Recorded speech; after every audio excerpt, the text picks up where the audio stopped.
Samuel Mackenzie had been working the vast Colorado rangeland for 3 years without seeing another soul for weeks at a time.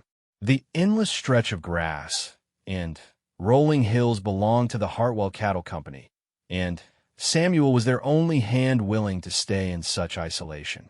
Most cowboys lasted a month before the loneliness drove them back to town, but Samuel found peace in the silence. Each morning, he would wake before dawn in his small wooden cabin that sat like a tiny dot against the enormous landscape. The cabin had been built by the previous rancher, a man named Pete who had simply vanished one winter, leaving behind only his tools and a few personal belongings that Samuel never touched. The coffee pot would bubble on the wood stove as Samuel prepared for another day of checking fence lines, moving cattle, and maintaining the windmill that pumped water from deep underground.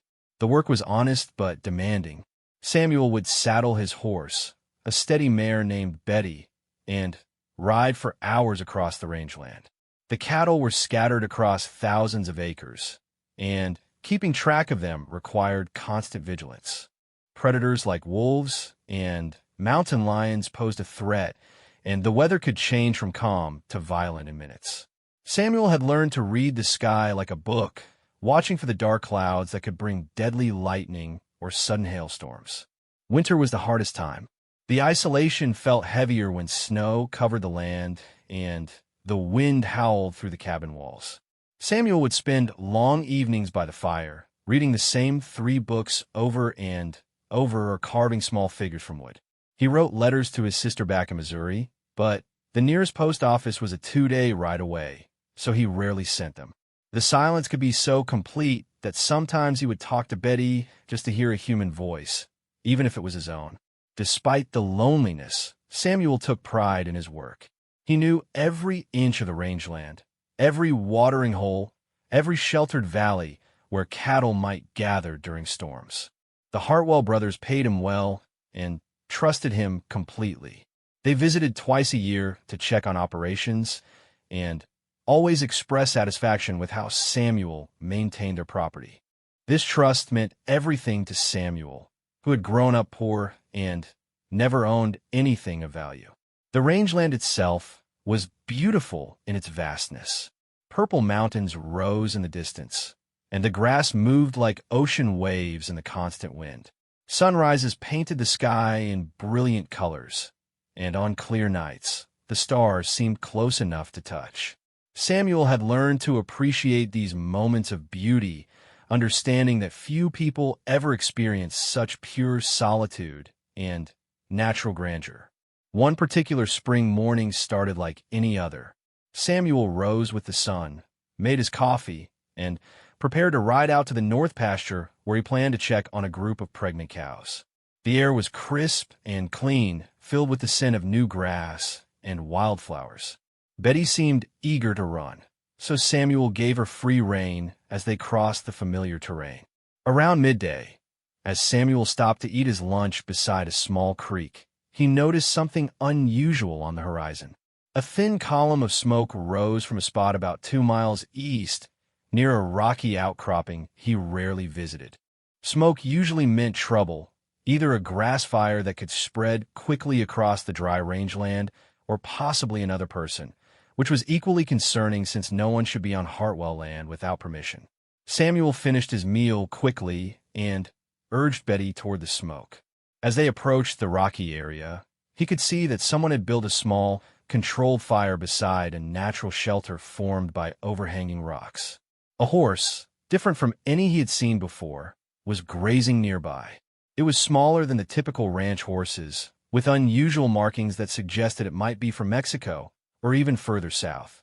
The man sitting beside the fire was unlike anyone Samuel had ever encountered. He appeared to be in his 60s, with deeply tanned skin and long gray hair that he wore in a single braid down his back. His clothes were a mixture of styles, native hide mixed with store-bought fabric, all worn but well-maintained. When he saw Samuel approaching, he raised one hand in a peaceful greeting but remained seated, showing no fear or concern. Samuel dismounted cautiously, keeping one hand near the rifle on his saddle. Strangers on the rangeland could mean rustlers or worse, and 3 years of isolation had made him naturally suspicious. However, something about the man's calm demeanor suggested he posed no immediate threat. The stranger spoke first, his voice carrying a slight accent that Samuel could not identify. "Good afternoon, young man. I hope you do not mind that I stopped here to rest my horse and prepare a meal. I mean no harm to your land or your animals." Samuel studied the man carefully before responding. "This is private property belonging to the Hartwell Cattle Company. I'm the foreman here. What brings you to this area?" The old man smiled, revealing teeth that were surprisingly white and strong. "I'm a traveler, passing through on my way to the Northern Territories. My name is Joaquin Valdez, and I have been walking and riding these lands for more years than you have been alive. I knew your predecessor, Pete, before he disappeared." This information startled Samuel. Very few people knew about Pete, and the Hartwell brothers rarely spoke of what had happened to their former foreman. "You knew Pete? What happened to him?" Joaquin's expression became serious. Pete was a good man, but he did not listen to the warnings. The land here holds dangers that most people do not understand. There are places where a man should not go alone, especially during certain times of the year. Samuel felt a chill despite the warm afternoon. "What kind of dangers?" "I've been working this land for 3 years and never encountered anything unusual." The old man stirred his fire thoughtfully. "That is because you have been fortunate and perhaps because you treat the land with respect. But there are things here that have existed long before white men brought cattle to these grasslands. The native peoples who lived here for generations knew of these things and respected them." As the afternoon wore on, Joaquin shared stories that seemed impossible, but were told with such conviction that Samuel found himself believing every word. He spoke of places where the earth itself seemed alive, where animals behaved strangely, and where travelers had vanished without explanation. According to Joaquin, Pete had stumbled into one of these areas during a winter storm and never emerged. The conversation continued as the sun began to set, painting the sky in brilliant oranges and purples. Joaquin proved to be an excellent storyteller, weaving tales that held Samuel's complete attention. Despite his natural caution, Samuel found himself drawn to this mysterious stranger who seemed to know secrets about the very land Samuel called home. As darkness settled over the rangeland, Samuel made a decision that surprised even himself. Instead of returning to his cabin as he normally would, he accepted Joaquin's invitation to share his fire for the night. Something about the old man's stories and his knowledge of Pete made Samuel curious to learn more. Despite his usual preference for solitude, Joaquin prepared a simple meal from supplies he carried in his worn leather saddlebags. The food was unlike anything Samuel had tasted, seasoned with herbs he did not recognize, but that filled the air with pleasant aromas. As they ate, Joaquin continued his tales of the land, speaking of things that most people would dismiss as superstition or folklore. "You see, Samuel," Joaquin said, using his name though Samuel had not yet introduced himself, "this land has memory. It remembers the people who lived here before, the ceremonies they performed, the places they considered sacred or dangerous. When new people come and ignore these memories, sometimes the land responds." Samuel wanted to ask how Joaquin knew his name, but something told him the old man would reveal such information in his own time. Instead, he asked about the specific dangers that Pete had encountered. Joaquin pointed toward a distant ridge that was barely visible in the starlight. "About 5 miles northwest of here, there's a valley that the Arapaho people called the Valley of Whispers. They would never enter it during the winter months, especially during the time when the moon is dark. Pete went there during a blizzard, chasing cattle that had wandered from the main herd." The old man's voice became quieter, more serious. The cattle knew better. Animals have instincts that humans have forgotten. Those cows that Pete was chasing, they were not lost. They were running away from something. But Pete did not understand this, and he followed them into the valley. Samuel felt his skin prickle with unease. He had never heard of any Valley of Whispers, but the northwestern section of the rangeland was an area he rarely visited. It was rocky and difficult to navigate, with strange formations that seemed to shift in appearance depending on the time of day and the angle of the sun. What happened to him? Samuel asked, though part of him was not sure he wanted to know. Joaquin stared into the fire for a long moment before responding. Pete's horse returned 3 days later, riderless and wild with fear. The Hartwell brothers organized a search party, but they found nothing. No body, no tracks, no sign that Pete had ever been in that valley. It was as if the earth had simply swallowed him. The fire crackled and sparked between them, and Samuel found himself glancing toward the northwest, though he could see nothing in the darkness. He had always wondered about Pete's disappearance, but the official explanation had been that he probably fell through ice while crossing a river, and his body was washed away by spring floods. The Hartwell brothers know the truth, Joaquin continued, but they cannot speak of it because no one would believe them, and it would make it impossible to find anyone willing to work this land. They have always hoped to find someone like you, someone who treats the land with respect and who might be able to learn the old ways of staying safe. This revelation troubled Samuel deeply. Are you saying they deliberately put me in danger? No, Joaquin shook his head. They put you in a position where you could learn to protect yourself if the right teacher appeared. I have been watching you for several months, Samuel. I have seen how you care for the animals, how you repair the land instead of just using it, how you take only what you need and give back what you can. Samuel realized that he had been observed without knowing it, and the thought should have frightened him, but somehow it did not. Joaquin's presence felt protective rather than threatening, like a grandfather watching over a grandchild learning to walk. Why are you telling me this? Samuel asked. What do you want from me? The old man smiled. I want to give you something that Pete never had. I want to give you knowledge that will keep you safe and perhaps allow you to stay on this land for many years without fear. Joaquin reached into his saddlebag and withdrew a small leather pouch. He opened it carefully, revealing what appeared to be a collection of stones, feathers, and other natural objects that seemed ordinary at first glance, but somehow felt significant. These are protection items, gathered from sacred places and blessed by people who understood the old ways. But more important than the objects themselves is the knowledge of how to read the signs that the land gives you. Over the next several hours, Joaquin taught Samuel to recognize warnings that he had been unconsciously noticing but never understanding. The way birds flew in certain patterns when something was wrong.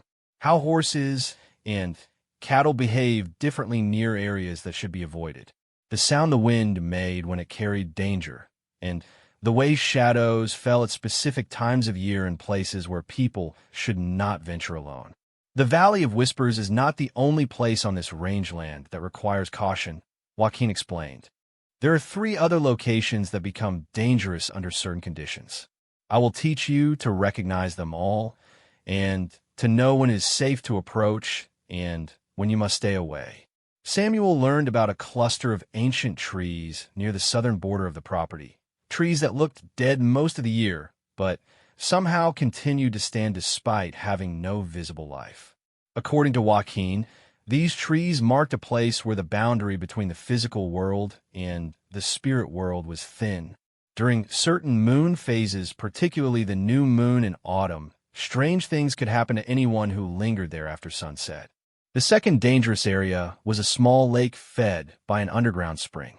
The water was always crystal clear and seemed perfect for watering cattle, but Joaquin warned that animals that drank from it during the summer months sometimes became sick with a wasting disease that no veterinarian could explain or cure.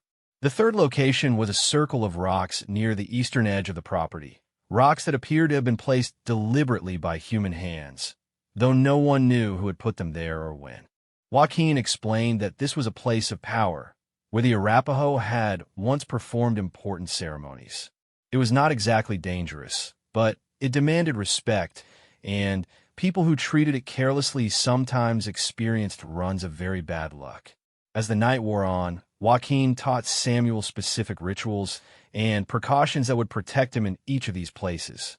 Simple things, mostly like carrying certain items, approaching from specific directions, or avoiding the areas entirely during particular times. The protection items he shared were not magical talismans, Joaquin explained, but reminders to pay attention and stay connected to the natural rhythms of the land. The most important protection, Joaquin said as the fire began to burn low, is respect. The land will warn you if you know how to listen. Your animals will guide you if you trust their instincts.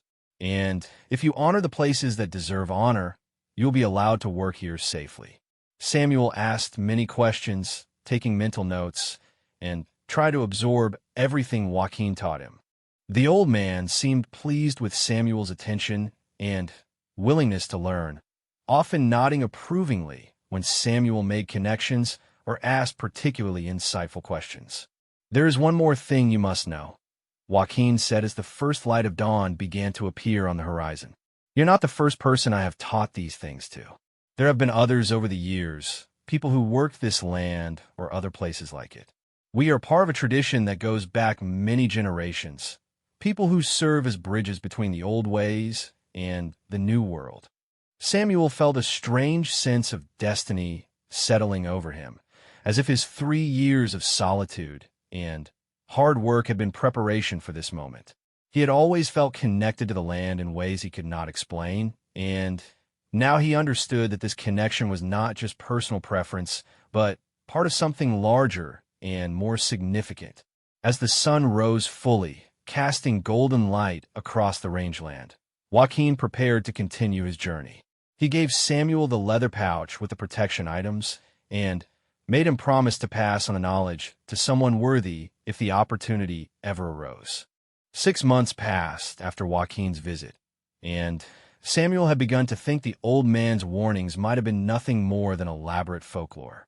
Life on the rangeland continued much as it always had, with the daily routine of checking cattle, maintaining equipment, and enduring the isolation that came with the job. However, Samuel found himself paying closer attention to the signs Joaquin had taught him to recognize, and he had avoided the dangerous areas entirely, just to be safe. The protection items Joaquin had given him remained in a small wooden box on his cabin's mantelpiece. Samuel looked at them each morning, remembering the old man's instructions, but he had not yet had occasion to test their effectiveness. Part of him hoped he never would. Late autumn arrived with unusual intensity that year. The weather patterns seemed chaotic, with warm days followed by sudden freezing nights, and winds that shifted direction without warning. The cattle became restless, gathering in unusual groupings and showing signs of anxiety that Samuel had never observed before. Even Betty, normally calm and steady, seemed skittish and reluctant to venture into certain areas of the rangeland. The first real test of Joaquin's teachings came on a gray October morning when Samuel discovered that a group of 20 cattle had broken through a fence during the night and wandered toward the northwestern section of the property. This was the area that contained the Valley of Whispers, and Samuel's first impulse was to ride after them immediately. However, something made him pause and consider Joaquin's warnings. The moon had been dark for 3 nights, exactly the condition Joaquin had warned about. Additionally, the wind was coming from the northwest, carrying with it a sound that Samuel had never noticed before, but that now seemed significant. It was not quite a whistle and not quite a moan, but something in between that made the hair on the back of his neck stand up. Samuel returned to his cabin and retrieved the leather pouch Joaquin had given him. Following the old man's instructions, he selected specific items for protection: a small piece of turquoise, an eagle feather, and a piece of sage. These he placed in his shirt pocket, close to his heart as Joaquin had specified. When Samuel approached the area where the cattle had wandered, Betty immediately became nervous. Her ears flattened against her head, and she pranced sideways, clearly unwilling to continue forward. Samuel trusted the horse's instincts, as Joaquin had taught him, and dismounted to proceed on foot. The cattle were visible about a quarter mile ahead, standing in a tight group near the entrance to the valley. What struck Samuel as strange was their behavior. They were not grazing or moving about as cattle normally did. Instead, they stood perfectly still, all facing the same direction, as if they were watching or listening to something Samuel could not perceive. As Samuel approached the herd, the feeling of wrongness grew stronger. The air seemed thicker somehow, and the normal sounds of the rangeland, the wind through grass, and the distant calls of birds had ceased entirely. The silence was so complete that Samuel could hear his own heartbeat and the soft sound of his boots on the ground. Following Joaquin's instructions, Samuel did not enter the valley itself, but stayed at its mouth, calling softly to the cattle. For several minutes, they showed no response to his presence, continuing to stare into the valley's depths. Then, suddenly, they all turned toward him at once, their eyes wide with what looked like fear or confusion. Samuel used techniques Joaquin had taught him, moving slowly and speaking in a calm, low voice, gradually encouraging the cattle to move away from the valley entrance. It took nearly an hour, but eventually the entire herd began to follow him back towards safer grazing areas. As soon as they had moved about 100 yards from a valley, their behavior returned to normal, and they began grazing peacefully. The experience left Samuel shaken, but also filled with gratitude for Joaquin's teachings. Without the old man's warnings, he would almost certainly have ridden directly into the valley to retrieve the cattle, possibly with catastrophic results. 2 weeks later, Samuel faced an even more serious test. A severe early winter storm struck the rangeland with little warning, bringing heavy snow and fierce winds that reduced visibility to just a few feet.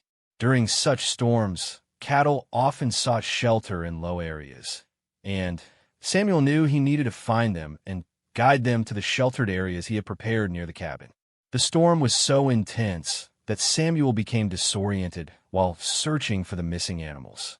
When the wind briefly cleared the blowing snow, he found himself near the cluster of ancient dead trees that Joaquin had warned him about. According to the old man's teachings, this was one of the most dangerous times to be near those trees during a winter storm at night. Samuel immediately felt the wrongness of the place. Despite the howling wind, he could hear other sounds coming from among the trees, sounds that seemed almost like voices calling his name. The temptation to investigate was surprisingly strong, as if something was drawing him toward the dead grove. Remembering Joaquin's instructions, Samuel pulled out the protection items and held them tightly in his gloved hand. He then performed a simple ritual the old man had taught him, turning his back to the trees and walking away while reciting a short prayer in Spanish that Joaquin had made him memorize. The effort required to walk away was immense. With each step, the voices seemed to grow more urgent, more pleading. Samuel felt as if he was abandoning people who needed his help, but Joaquin's warnings echoed in his mind, and he forced himself to continue moving away from the trees until the sounds faded back into the normal noise of the storm. Later, Samuel found the missing cattle huddled in a natural depression about a mile from the dangerous grove. They allowed him to guide them to safety without difficulty, and by morning the storm had passed. When Samuel returned to check the area around the dead trees, he found numerous animal tracks in the snow, but they led directly to the grove and then simply vanished as if the creatures had walked into the trees and disappeared. Spring brought the most dramatic test of all. Samuel was checking fence lines near the mysterious circle of rocks when he encountered a group of 3 men on horseback. They claimed to be prospectors looking for mineral deposits, but something about their manner and equipment suggested they might be involved in less legitimate activities. They asked detailed questions about the layout of the property and seemed particularly interested in remote areas where they were unlikely to be observed. When Samuel politely told them that they were on private property and needed to leave, one of the men became aggressive, suggesting that a lone rancher would have difficulty enforcing such a request against 3 armed men. The situation might have escalated into violence, but Samuel remembered Joaquin's teachings about the circle of rocks. The old man had explained that while the stone circle was not dangerous like the other locations, It was a place of power that demanded respect. According to Arapaho tradition, anyone who approached the circle with honest intentions would be protected, while those with evil purposes would experience increasingly bad luck until they were forced to leave the area. Samuel maneuvered the confrontation so that it took place near the stone circle. As the three men became more threatening, a series of seemingly random events began to occur. One man's horse suddenly reared and threw him to the ground. Another man's rifle misfired when he tried to intimidate Samuel. The third man was stung by a swarm of bees that appeared from nowhere, despite it being early in the season when bees were normally inactive. Within minutes, the three prospectors were eager to leave the area. They rode away quickly, nursing various injuries and complaining loudly about their run of bad luck. Samuel never saw them again, and later learned from the Hartwell brothers that similar groups had been causing trouble on other ranches in the region, but had never returned to Hartwell property. As the years passed, Samuel became known throughout the region as the most successful ranch foreman in Colorado. Cattle thrived under his care, accidents were rare, and the property remained productive even during difficult seasons when other ranches struggled. The Hartwell brothers eventually offered to make him a partner in their operation, recognizing that his connection to the land was something special and valuable. Samuel never forgot Joaquin's visit and continued to follow the old man's teachings faithfully. He learned to read the natural world with increasing skill, developing an almost supernatural ability to predict weather, locate missing animals, and avoid dangerous situations. Other cowboys began seeking his advice, and slowly, carefully, Samuel began passing on some of Joaquin's wisdom to those he judged worthy of knowledge. 10 years after his first encounter with a wandering nomad, Samuel was training a new ranch hand when he noticed a familiar figure on the horizon. Joaquin approached the cabin riding the same small horse, looking no older than he had during their first meeting. "You have done well, Samuel," the old man said with obvious satisfaction. "The land has accepted you completely. You have become what Pete might have been if he had been willing to listen and learn." Joaquin stayed for 3 days during this second visit, teaching Samuel additional knowledge and introducing him to other people who shared similar responsibilities on different properties throughout the West. Samuel learned that he was part of a network of guardians who helped preserve the balance between modern land use and ancient wisdom. When Joaquin prepared to leave, Samuel asked the question he had been wondering about for years. "Will I see you again?" The old man smiled. "When you no longer need my guidance, you will know it is time to seek out someone else who needs what you have learned. The cycle continues, Samuel. The land remembers, and there will always be people willing to listen to its memories." Samuel continued working the rangeland for many more years, eventually becoming a legend among ranchers and cowboys. Stories were told about his ability to find cattle in impossible weather, his success in avoiding accidents and disasters, and the way dangerous men seemed to avoid his property entirely. Some people credited his success to luck, others to skill and experience. Samuel knew better. He understood that his protection came from respecting something much older and wiser than himself, and from accepting his role as a bridge between two worlds.